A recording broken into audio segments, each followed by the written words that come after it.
Kebutuhan lahan shortcut Wonogiri Sukasada yang awalnya 6,6 hektar kini bertambah menjadi 11 hektar.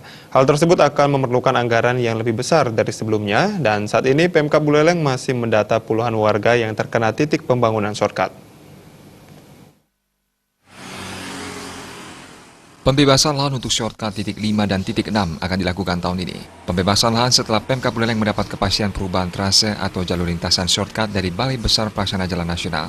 Perubahan alur perlintasan terjadi karena pihak BPJN wilayah merancang desain dari shortcut tersebut. Perubahan dilakukan karena alur yang dirancang sebelumnya melintasi medan yang berat. Hal tersebut otomatis memakan lahan dan anggaran yang cukup banyak. Bupati Buleleng Putu Agus Suratnyana mengungkapkan pihaknya telah membentuk tim pengadaan lahan rencana shortcut titik 5 dan titik 6. Tim pengadaan lahan pun sudah bergerak melakukan pendekatan dengan pemilik tanah yang terkena jalur proyek shortcut.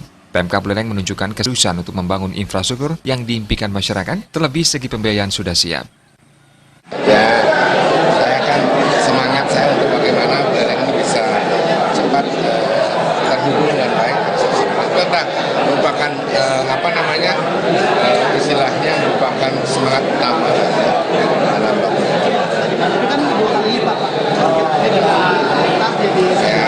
tidak bicara masalah nilainya, udah yang mengatur, saya yang menghitung, biar nggak salah nanti ya. Tapi secara pemerintahan siap.